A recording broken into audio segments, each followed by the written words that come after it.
It's another day, the sun is shining.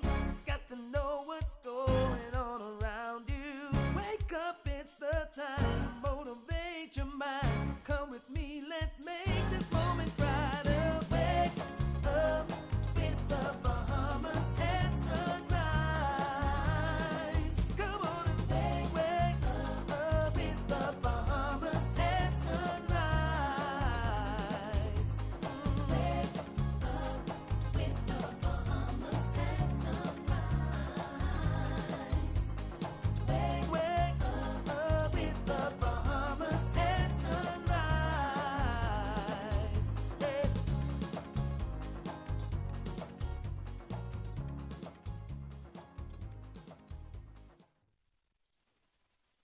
Good morning. It's another fabulous Friday here on Bahamas at Sunrise, and you're joining me, Mark Daniels, on another beautiful edition of this morning show. Good morning. I am Simone Bowe, filling in for Anastasia Palacios. Thank you so much, Simone. We're so happy to have you here in the show. How are you doing this morning? Aside from sleepy, I'm great. Yes, we were chatting a bit off air how sleep is a concept. As I made you aware, in our house we have two brand new babies, and so we sleep when they sleep, and even then, we're team no sleep. So I understand you 100%. Absolutely. If anybody wants to give me a gift, just give me a good block of time. I can get a full night's sleep, and I'm good. Exactly. Give me a gift certificate to the Sleep Factory, please. Right? Indeed. And we know we've had you on the show a number of times before. Definitely a great friend and colleague of Star and the producers here on the show. So happy to have you here with us. It has been a great week, an exciting week for Bahamas at Sunrise and for TCL. We had the Cat Island Business Outlook this week, and it was a resounding success. I don't know if it's because Cat Island, as they say, is the cultural mecca of the Bahamas. I don't want to get in trouble. But we had a number of wonderful speakers that were able to present on a number of topics, from land reform to forming businesses and developments up in Orange Creek, speaking about just culture, rake and scrape, how to get your business noticed online through reviews and other commentary. And we also had the Prime Minister give his keynote address, which was a very wonderful address, speaking about Cat Island and its future. Simone, I don't know if you've ever been to Cat Island, but like I said to start, and when you land in Cat Island, as soon as you walk off the plane, you just take off your shoe because you're home. You're barefoot and you're connecting with God land, they say. I have not been, and I have many islands in the southern Bahamas that I still need to visit. Cat Island is one of them. I've heard such great things about it. The beaches are amazing, and just the peace and quiet, and of course the culture. I'm a musician and a singer, so the rake and scrape is always the fascination, right? Just to be able to be in that vibe and feel that out, that would be awesome. But of course, my roots are Bow is Exuma, so I can't give Cat Island everything. Otherwise, I won't be able to go back home. Yeah, right. Don't get yourself in trouble now. Exactly. Well, we're looking forward to another great show today here at Bahamas at Sunrise. We're going to be hearing from Access Accelerator client John McPhee of Ride Bahamas. And we'll also talk to rheumatologist Dr. Neil Parker about Lupus Awareness Month.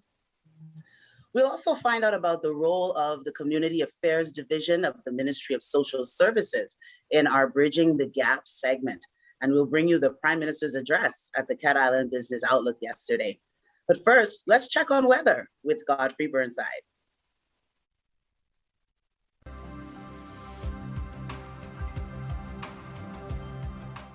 Weather at Sunrise, brought to you by Bahamas First.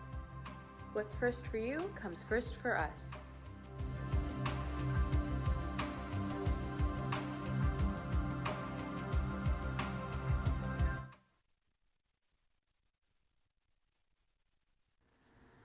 Thank you, Sonia, and welcome to the show. Good morning, Bahamas. In your first look at weather sunrise, abundant tropical moisture from the Caribbean Sea steadily stream across the island today, producing a wet pattern, but we expect decreasing cloudiness for the rest of the weekend. Today, the cloudiness and warm, with scattered showers, isolated thunderstorms, one or two of those showers becoming heavier times, Some of those thunderstorms strong severe at times, causing localized flooding in some areas. High temperature 87 degrees Fahrenheit. Tonight, partly cloudy skies with a few lingering showers or likely a thunderstorm. The low temperature going down to 73 degrees Fahrenheit. Here, some regional highs and lows across the Caribbean. Barbados 87 and 79. In Jamaica, 88 and 76. In Trinidad, 89 and 78. And the Texan Caicos Islands, 87 and 73. Across North America, Atlanta, 90 and 70. In Raleigh, 96 and 68. In Miami, 89 and 76. Dallas, Texas, 92 and 74. And Toronto, Canada, 71 and 53. As we go to the weekend, weak high pressure pattern will be the dominant weather feature across the islands. Still have some lingering moisture though. So for the most part, we're looking at partly cloudy skies, still on the warm side, with a few showers or possible thunderstorms, mainly during the afternoon hours.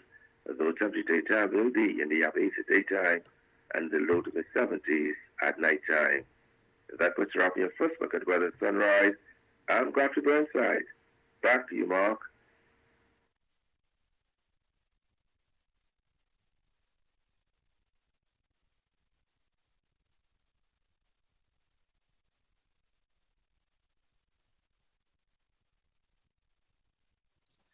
Thank you, Godfrey. Bringing innovation and modernization to the transportation industry, our next guest, John McPhee, owner and CEO of Ride Bahamas, is here to talk with us about his business journey. Good morning and welcome back to Bahamas at Sunrise. Good morning, Mark.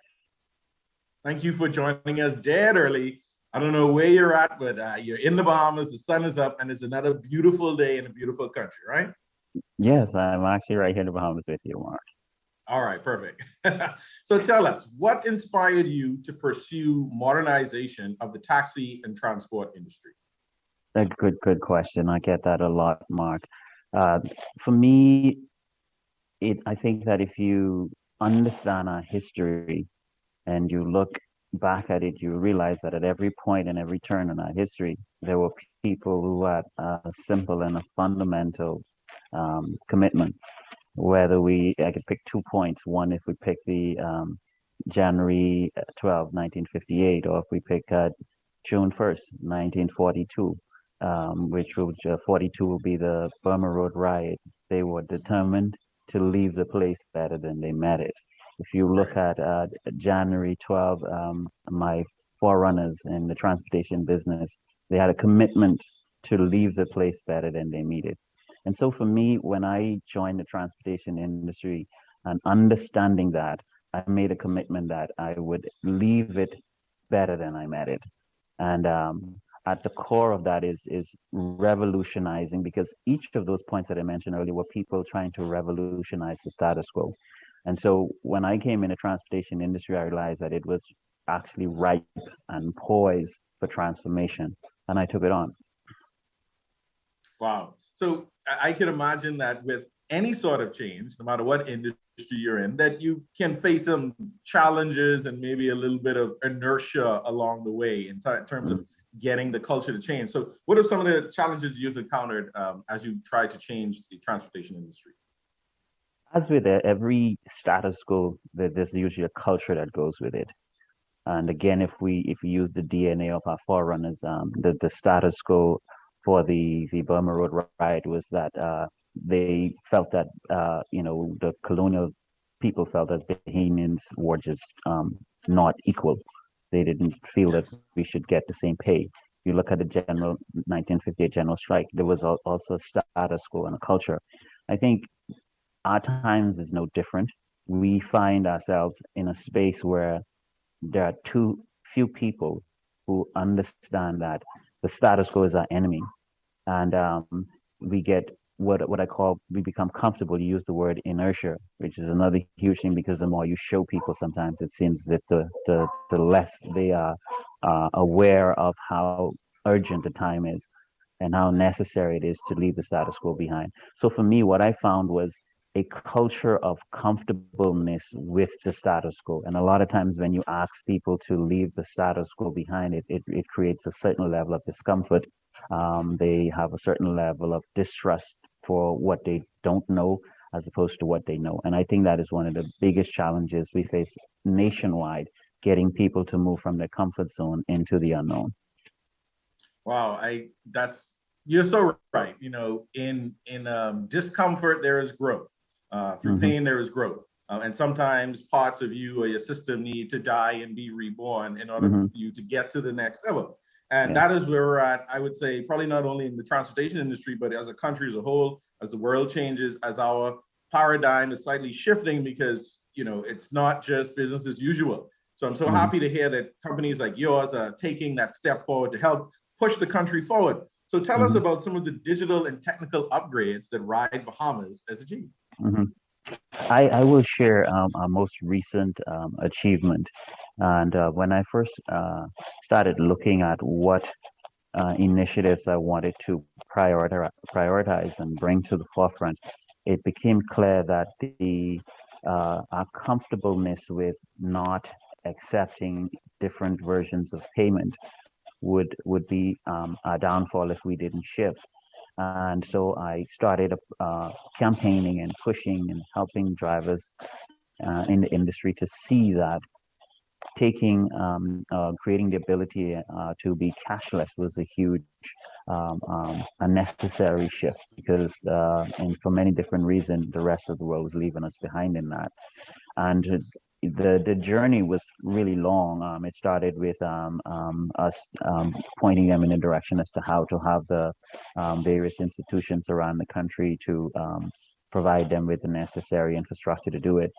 And then when we came back from COVID-19, I noticed that a lot of my colleagues, including myself, we were literally unhappy with how we were handled with COVID-19 and the cost of our digital infrastructure, that we weren't given the necessary consideration and concessions. We were literally paying for our infrastructure out of our unemployment contributions. And so I thought it was time to find a less expensive and more comfortable way for the industry to be able to do that. And I put my team to work, and in short order, we came up with a product now that we have that allows the drivers to have a device on their phone. And that device allows them to be a part of a platform, BahamasTaxi.com. We give them a profile and also a payment button. And now they're able to take cashless payments in their taxis, but they're also able to receive payments from anywhere in the world. And I think that was one of the biggest transformation we've had right now. We have over 100 drivers on the platform in just over 100 days, and we've moved close to $500,000 across the platform for them. So I think that would be one of our greatest transformation. I would agree with you. Definitely a jump forward in the way any business conducts its business. I can say that I'm still frustrated when I walk into a medium to large size company and they still only accept cash. So Yes. Good job on Yes. that. I'm sure that's definitely reaping the benefits for you and your company. So Yes, tell sir. us, what support did you receive from the Access Accelerator program? We are more, I should say, we are a multifaceted company in our approach and what we're trying to do. And one of the products that we offer is we believe that multi-revenue streams is always important in a business. Whether you look at the hotels these days, they're in everything. I mean, they're in whether it's conventions and conference or restaurants, nightclubs, you name it. Even the transportation business, there are a lot of hotels that are now in that. So I felt the same is important for our industry. And one of the products that we've created and piloted in the last 10 years is looking at how smart screens work in vehicles or in public service vehicles. And we have piloted that project. And we also have another version of it, which is we have the mobile media truck, which is a truck that allows you to put smart messages on a smart screen, multi-smart screens on a truck, and move it around the city. And that was one of the projects that the Access Accelerator has been very, very supportive with. They helped us land our first digital media truck here sometime in the summer of last year. And we're looking forward as we continue to form the necessary partnerships to continue to bring that to the forefront.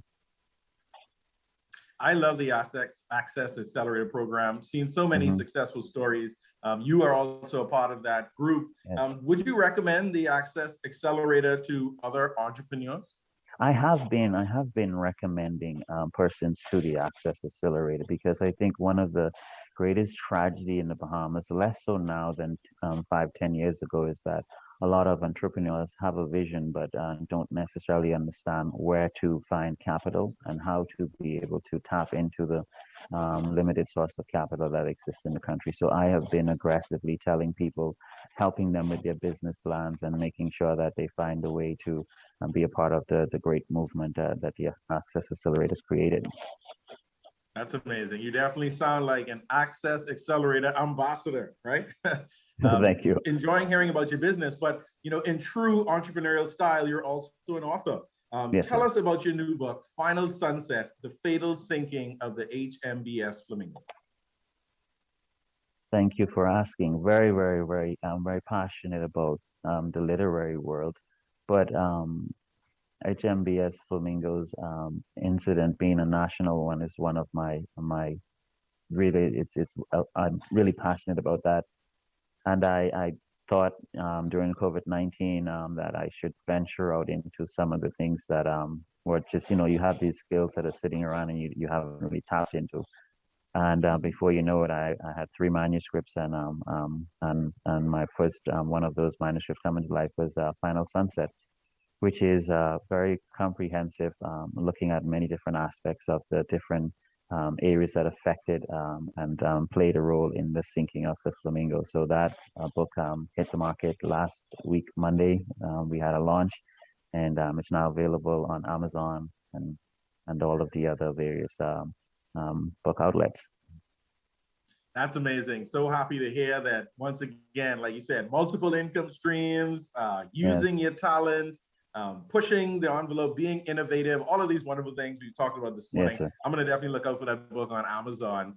And Thank we're you, talking sir. to John McPhee, the owner and CEO of Ride Bahamas, talking about revolutionizing the transport industry, but also flexing your entrepreneurial muscles. I would like to thank you for coming on Bahamas at Sunrise this morning and sharing your time with us. Thank you for hosting me. All the best. Thank you. You're watching Bahamas at Sunrise. We'll be right back. Join the Click is an initiative started by Cable Bahamas Business Solutions last year when we were trying to figure out how to help business leaders as well as consumers to stay connected. Working with Canoe, working with other partners, working with the government and My Gateway to help them to connect with customers who want to place orders and want to be able to do things in a digital way. My Gateway. My Gateway is a groundbreaking portal through which clients can request and pay for government services online. We have 28 services. We expect to increase the number of services to a minimum of 200. I love that we're helping the government and helping our citizens to be more efficient and to use their time more wisely. I invite you to sign up for mygateway.gov.bs and let us make government work for you. Join the Click. In the Bahamas, small business is big business. More than 90% of the businesses in the Bahamas are classified as micro, small, or medium-sized enterprises, or MSMEs. The Access Accelerator Small Business Development Center was created to serve them. We at the Access Accelerator offer a variety of services to our clients: business advisory services, training and entrepreneurial programming, mentorship and incubation, and advocacy.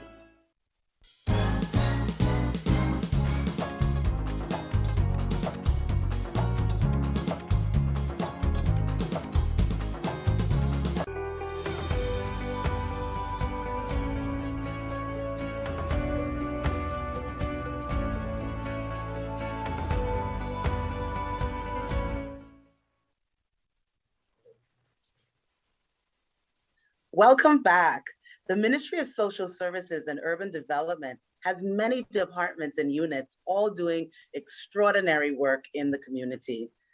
Today, we are going to find out about the Community Affairs Division and the work they do. Here to talk with us about this is Renee Beneby, Assistant Director of the Community Affairs Division at the Ministry of Social Services and Urban Development. Good morning, Ms. Beneby, and welcome to Bahamas at Sunrise. Good morning. So good to be here. Yes, indeed. I am so excited to hear about the work that you all are doing. So tell us about the role of the Community Affairs Division. Well, the Community Affairs Division ultimate goal, as all the other ministries and all departments of this ministry, is to transform communities into safe, productive areas where residents can live and do their best and participate at a local or community or national level. And we provide timely, age-appropriate programs and services to help better lives for everybody involved, especially families. That sounds good. Can't wait to dig into that a little bit more. But tell us, the Community Affairs Division supervises the family life centers in the Bahamas. What programs and services are offered at the centers? Well, the programs especially would be after school programs. We have mentoring programs. We have male empowerment programs, female upliftment programs, family, community forums, anything that can help bring families together and better our country. And how have you seen those services being received and utilized by the community? Oh, they love it, especially the children. You know, the children really need help as they grow, and families and parents always send them there to make sure that they can get things done, or we can help them in any way that we can. And it's been so successful, and people have been asking for more. And we offer services to people in the community who want to help others. So if people have programs or things that they would have had on their minds to help, we encourage them to come so that they can help others to do better in life. That's wonderful. What other services are offered by the Community Affairs Division? Well, we also can offer advice and information on matters on community development. So organizations or even churches, they can come to us and we can assist them in any way that they can help develop the community. And then if there's any research that needs to be done to help communities, we are there to help you. So can members of the community volunteer or be a part of this, or this is something that it should be really done by professionals out of your division? Oh no, of course, anybody can come. If you wish to volunteer, we love volunteers. Oh, Definitely. If you I'll have to let my Rotary Club know that. Oh yeah, get in touch with us. Okay. If you come down, anybody, we're willing to accept anybody to come help, because you know this whole country needs help in any way they can. Yeah. On that note, and I like to just go off what you said just now, what are some of the concerns that you've seen come about in our communities, particularly in the last couple of years, as the pandemic has certainly, I'm sure, heightened the challenges that people have already been experiencing? What have you seen? Well, definitely academically, you know, that's one of our areas, because we believe so much in education. That's our main thing, that if you don't know about something, you need to get educated. So we definitely offer anything in that area, because, you know, because of the pandemic, education was not given as much as it could have been done. So we're there to help and assist and make it even better in that area. That's great. So tell us about your successes. What have you seen that's been working really well as a result of the work of the Community Affairs Division? Well, what we've done, we've had services where we would offer the community for things that say like body work, jewelry, jewelry making, those kind of services. And we've seen people actually become entrepreneurs for their own business. And during the pandemic, that's necessary. And that has happened with so many people. So when we offer these services, which are free, so because we fund that, they can come and then they will be able to learn and then go out on their own and be successful in their own lives, which eventually helps families. Yeah, I love that. I really love that, primarily because I've worked in service all my life as well, in one shape or form or the other. And I find that people, first of all, I think we're very proud people. It's very difficult to ask for help. And so when people reach out for help, it's great that we can provide solutions that are sustainable for them, right? I don't think that people really there's a prevailing thought that people just want handouts, but people really need a hand up. They want to fend for themselves. They want to be independent, self-sufficient. And I think providing those tools and opportunities and resources for them to be that way, to take care of their families. I think most people want to do that. Don't you agree? Oh, yes. They really want to do that. And all they have to do is just learn how to do it. That's all. And then they just fly with it. Absolutely. So tell us, how can we contact the Community Affairs Division? Yes, we can be contacted at 397-8600, 397-8600. And you can ask for me or just ask for anyone in the Community Affairs Division. Wonderful. I hope you all heard that. We have so many great service organizations around the Bahamas. Let's reach out, let's help each other, because we are all a part of this community. Thank you so much for joining us on Bahamas at Sunrise today, Ms. Beneby. We'll be right back. Yeah, thank you.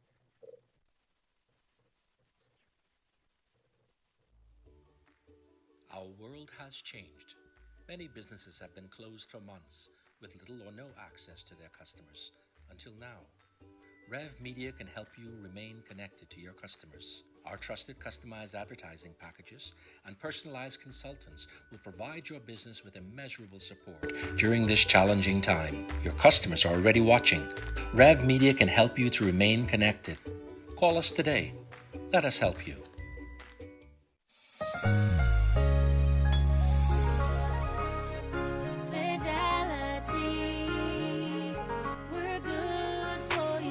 I used to think of the bank as my personal ATM machine. If I wanted a new car, new furniture, a weekend trip to Miami, no problem, just max out the credit card or top up my loan. I was a big baller until I realized that 75% of my salary was going to pay back all those loans. Fidelity's personal financial coaching was the best solution. Fidelity gave me a plan with a debt consolidation loan that has a built-in savings that pays 5% interest. I now only have one low monthly payment plus money in my pocket. Give Fidelity Bank a call at 356-7764 in Nassau or 352-6676 in Freeport. Visit any of Fidelity's locations or visit a website at fidelitygroup.com.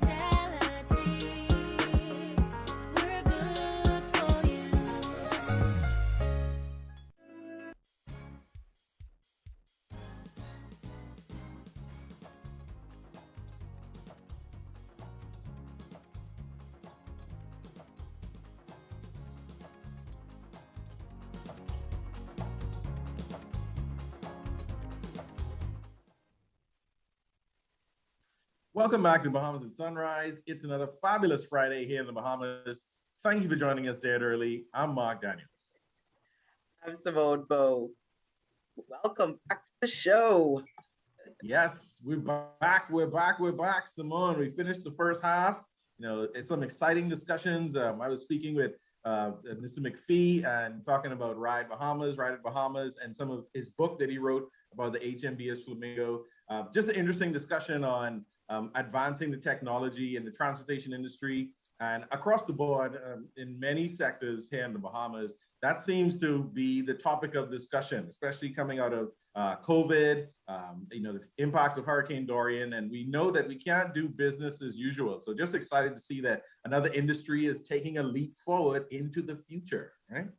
Oh yeah, I was very excited about that because I'm a part of tourism and hospitality and my entire life. And so just to see that evolution and to see that they're doing it together, that spoke a lot about the power of collaboration and of course transforming what we do. I mean, that's what innovation is, right? It isn't doing something completely different, but it's taking what we have and making it better and making it accessible and more efficient. That was one of the things that I've been able to compare. You know, when you travel, you can use your credit card right on the back of the seat in the taxi. You know, it's really cool. So to know that that our taxi drivers and persons in the transportation industry can do the same and access more clients and make more business, and that's great. It's awesome. Yeah, and I got to talk with Miss Renee Beneby from the Community Affairs Division at the Ministry of Social Services and Urban Development, and talking about the initiatives that they've been doing on the ground, which again is very important since before the pandemic and during the pandemic. Our families certainly have taken lots of hits, but it sounds like they're doing great things out there. Yeah, you know, they step in when the village is unable to raise the child or support the family. That village steps in and they're doing amazing work. And we're so excited to have them on the show and hear about what they're doing and just encourage them as they go forward because they're impacting many lives in a positive way. We got more coming up in the second half. You know, if you didn't know, it's Lupus Awareness Month. And so we're going to be talking with Dr. Neil Parker to talk a little bit about lupus. And we'll take a look at Prime Minister Davis's presentation at Cat Island Business Outlook yesterday. But now let's take a second look at weather with Godfrey Burnside.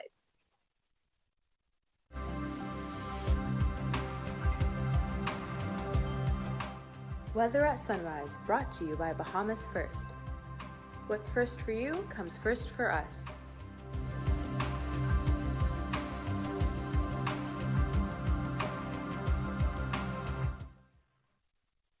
Good morning, Bahamas. In your second look at weather at sunrise, take a little trip to the tropics, tropical weather outlook. Tropical cyclone formation are expected during the next 5 days. The official start of the 2022 hurricane season begins on June 1st. Get prepared. Abundant tropical moisture from the Caribbean Sea will steadily stream across the islands, producing a wet pattern today. In your marine forecast, those winds southerly at 10 to 15 knots, sea 2 to 4 feet on northwest and central Bahamas, east to southeast at 10 to 15 knots, sea 2 to 4 feet over the central and southeastern islands, but you can expect gusty winds and high seas, locating those heavy showers and thunderstorms. On Saturday, those winds east to southeast at 10 to 15 knots, sea 2 to 4 feet over northwest Bahamas, 15 knots, sea 3 to 5 feet over the southeastern islands. On Sunday, they continue east to southeast at 10 to 15 knots, sea 2 to 4 feet over the northwest and central Bahamas, 15 knots, sea 2 to 5 feet over the southeastern islands. Yeah, tide, Chicago below tide at 6:15 this morning. Next high tide will be at 7 minutes past midday. Low again this evening at 6:12. Sunset will be at 7:49 this evening. Rising more at 6:22. UV index 8. Your water temperature 77 degrees Fahrenheit. And the moon phase now moving towards the last quarter. Then a look. Weekend pressure pattern will be the dominant feature to the weekend, but we can expect those afternoon showers and thunderstorms popping up. For the most part, partly cloudy skies, still on the warm side, with a few afternoon showers or thunderstorms. The temperature daytime will be in the upper 80s, at nighttime in the low to mid 70s. That's what's dropping your look at brother sunrise. I'm Godfrey Burnside. Back to you, Mark.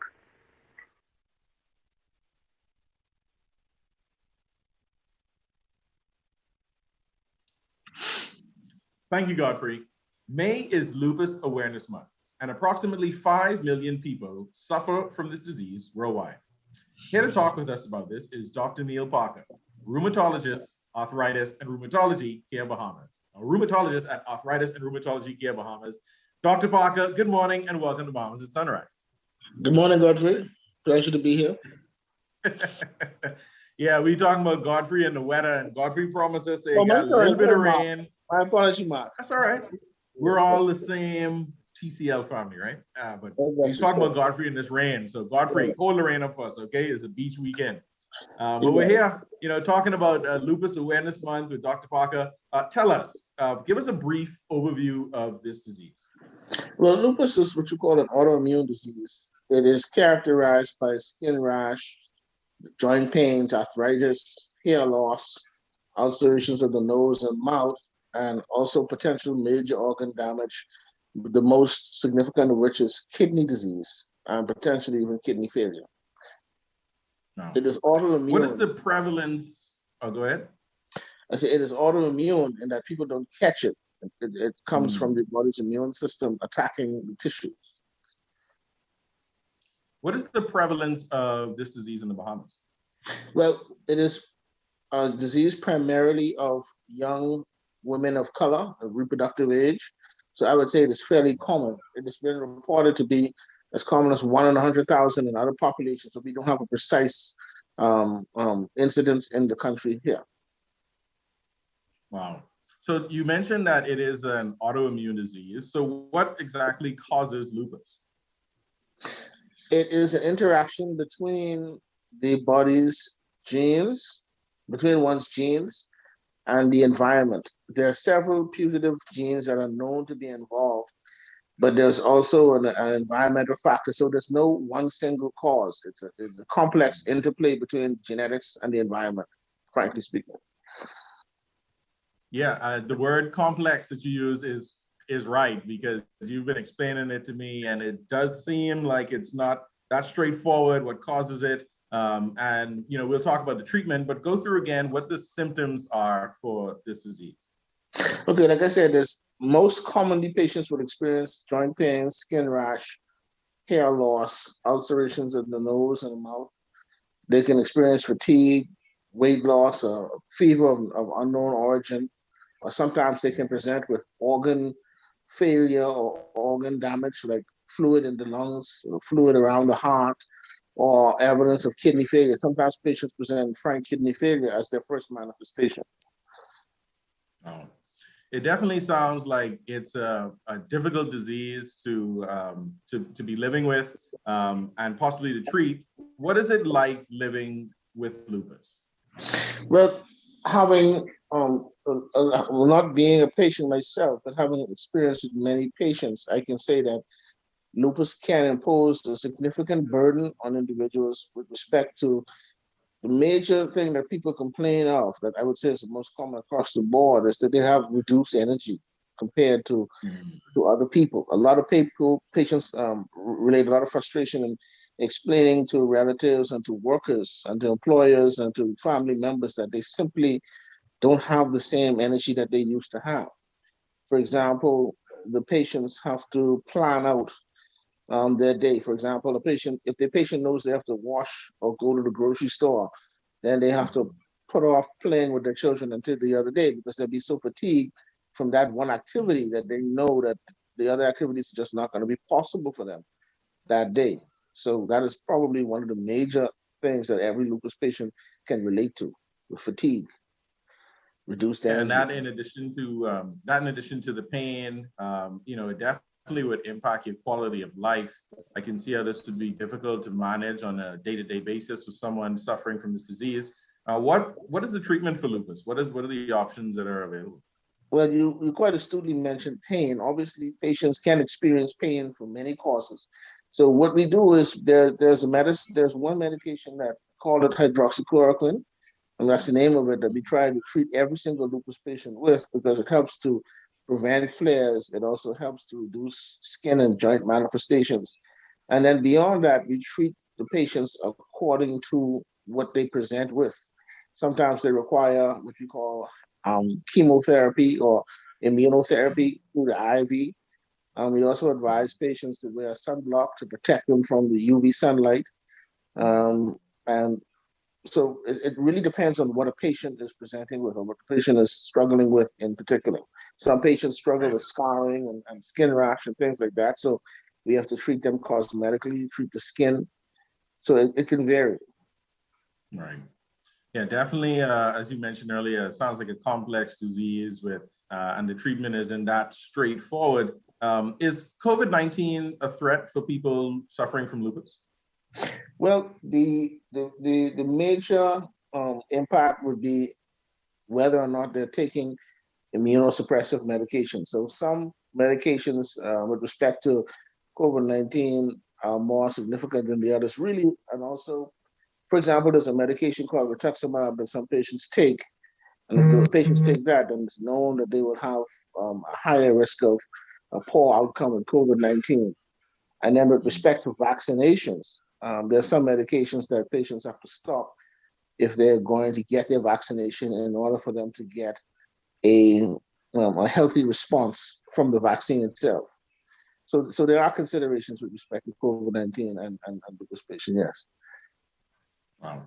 Because, COVID-19 makes everything just a bit more difficult. So we can see how, when it comes to lupus, as you mentioned, how there's some considerations for medications and treatment. So what support is there for people living with lupus in the Bahamas? Well, we'll start with I advise all my patients, one, to get a primary care doctor. There's also a clinic at the hospital where we see lupus patients publicly. There's also a number of internists and rheumatologists, two rheumatologists on island to help the patients medically, myself and Dr. Niskarul. And there is a lupus support group called Lupus 242, where patients can gather and share common experiences and kind of link up to support one another. So as it stands, that would be, I think, the support that's available so far. If any of our viewers wanted to reach out to you for consultation or for some advice, how can they find you? How can they reach you?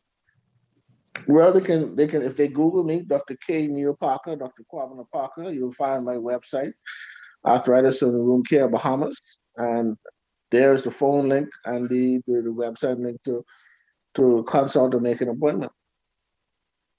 That's awesome. And as we wrap, it's Lupus Awareness Month. What's the one thing that the public, for those who don't have lupus, for those who may not understand the disease, what's the one thing that the public should be aware of when it comes to lupus?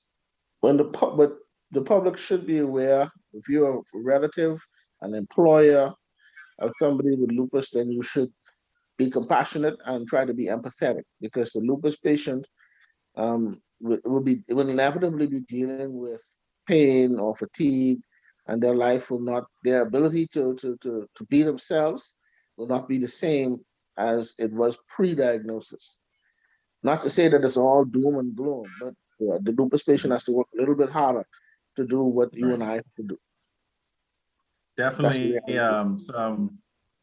Definitely some much needed words there. We all need to be a bit more aware of what we say, what we do, and how we support one another. It takes a village to raise a child and to support people and support our brothers and sisters on this rock. So I'd like to thank you, Dr. Neil Parker, for coming with us this morning on the show and talking about lupus and Lupus Awareness Month. Of course, Dr. Neil Parker is a rheumatologist with Arthritis and Rheumatology Care Bahamas. I'd like to thank you for joining us on Bahamas at Sunrise. You're quite welcome, Mr. Daniels. Thank you. You're watching Bahamas at Sunrise. We'll be right back. One thing, two things, blue thing, old things, things that are small, things that are grand, things that fit just right, and in the palm of your hand. Fox Hill Nursery, a large selection of garden supplies. If you can see it in your mind, you can find it at Fox Hill Nursery.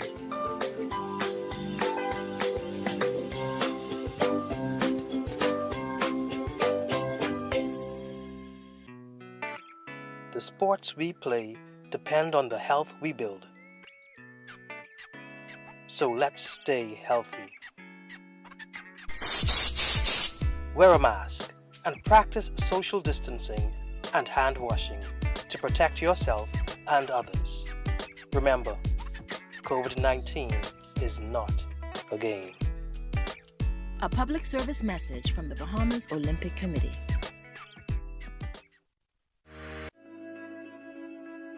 In the Bahamas, small business is big business. More than 90% of the businesses in the Bahamas are classified as micro, small, or medium-sized enterprises, or MSMEs. The Access Accelerator Small Business Development Center was created to serve them. We at the Access Accelerator offer a variety of services to our clients: business advisory services, training and entrepreneurial programming, mentorship and incubation, and advocacy.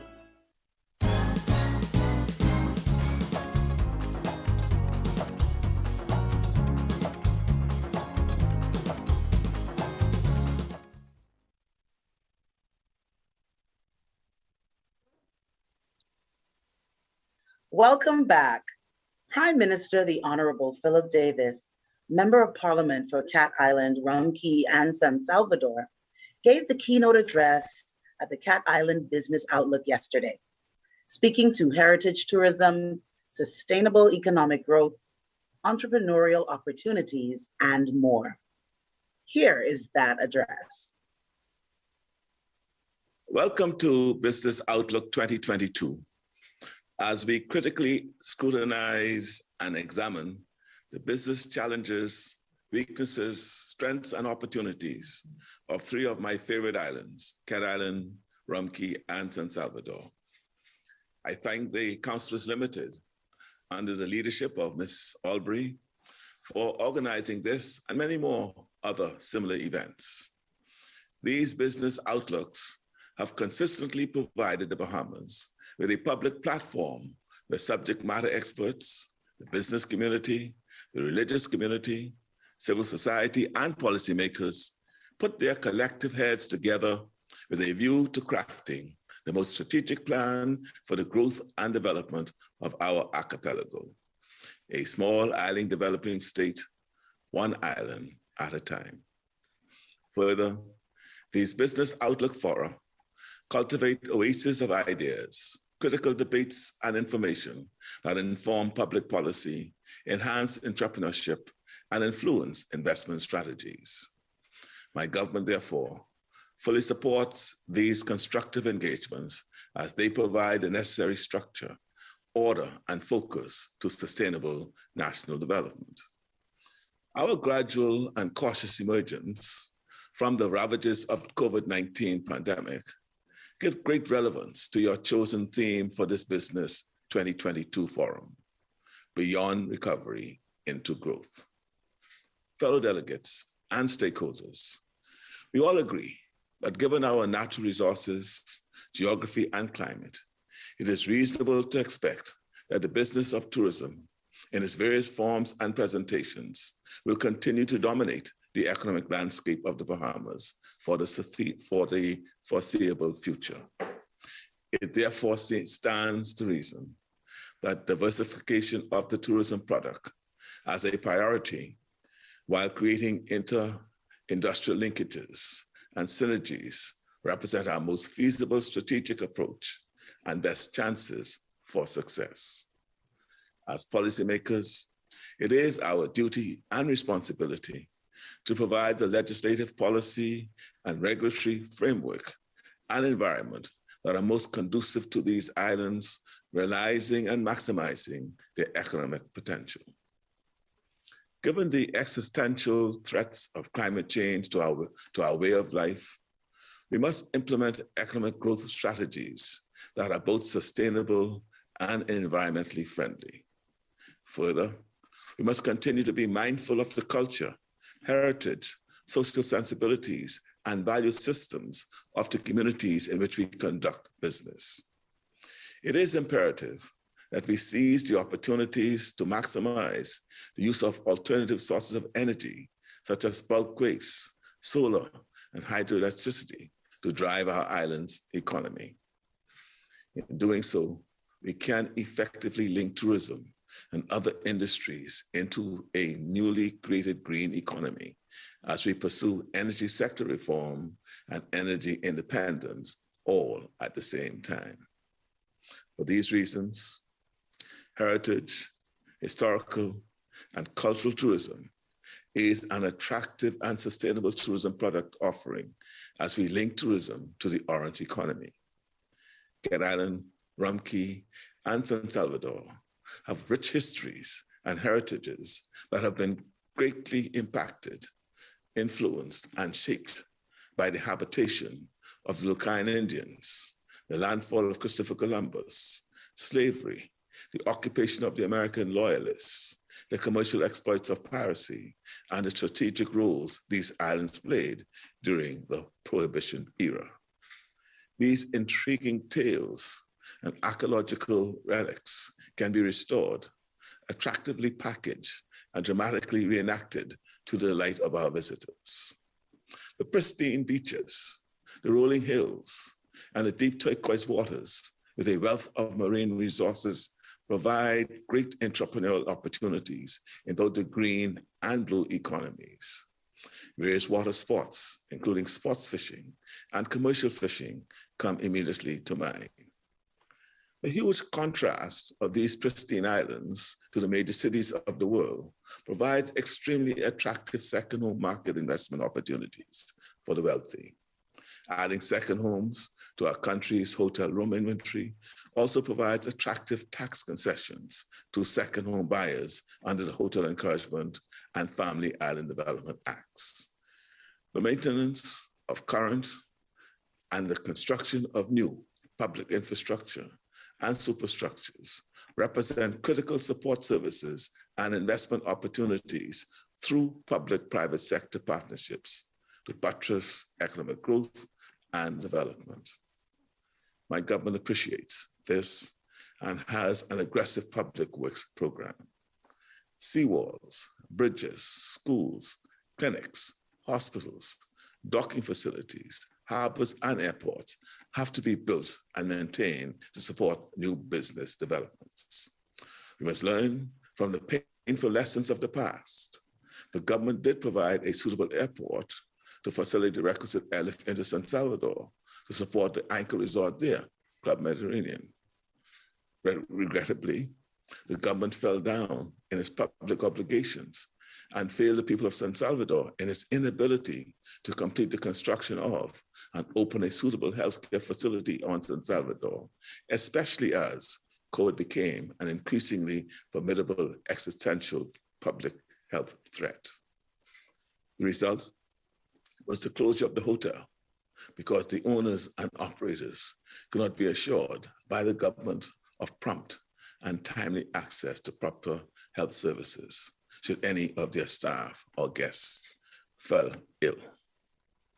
As we plan and strategize, fellow delegates, we must not allow weighty political considerations to become a stumbling block to progress and growth to the detriment of our people and their livelihoods. As for our national capacity, the Bahamas has an excellent cadre of professionals in many fields, academic disciplines and industries with extensive international contacts and experience. This augurs well for the economic outlook of Cat Island, Rumkey, and San Salvador as we transition from recovery to growth. My government stands as your partner in national development. I encourage each of you to view policymaking as a critical component and facilitator of economic growth and progress, rather than a stumbling block and a hindrance to the same. I'm excited about this Business Outlook 2022 and the possibilities it can produce, as this event comes at a critical juncture in our national development. This transition from recovery to growth will not be easy, but that is precisely why our best and brightest were selected and assembled to confidently face and conquer the challenges that lay ahead through constructive engagement. I'm confident that your various erudite presentations, coupled with vigorous deliberations, debate, and exchange of ideas, will build up the common good, build up the common life, advance the public interest, and lay the foundational blueprint for peace and prosperity in the pristine and picturesque isles of Cat Island, Rumkey, and San Salvador.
to Bahamas at Sunrise. It's a fantastic Friday, and we've reached the end of another wonderful show.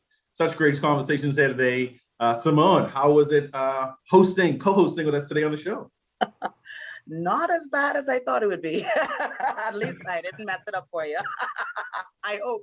Oh, you're great. You're great. No, it was a great experience. And it was awesome just being here with you. Great conversation, great energy. I loved it. Perfect. We're looking forward to having you back on the show again, helping me out, definitely bringing the energy. And we got to get you to sing on one of these shows. Just like I told Suzette, I said, you look like one of them people that could sing real good. So we can get to hear that voice soon enough. Just before we, yeah, right. just before we leave today, just reminding everyone we are in Lupus Awareness Month. As we spoke to Dr. Neil Parker earlier, one of the most important things we can do as a community in supporting people with lupus is to be compassionate, to be caring, to be understanding, and be empathetic. And one of the things is we rock our purple, to remember those who in the fight and those who passed on from the fight. So to our Jamboree Kids family, Miss Newbold, we're fighting like JoJo. And so wear your purple today, think about JoJo, and support somebody, be caring, and we're all in this together. Absolutely. So, I completely agree with that, especially from the workplace standpoint. I love what Dr. Neil said about that. I'm an HR professional, and so that's something that we can do to show support, to just understand when people aren't having a good day, to just be supportive. I love that. Lend a smile, lend a shoulder, and brighten up someone's day. Go forth and be great this weekend. You're watching Bahamas at Sunrise, and we're going to see you on Monday.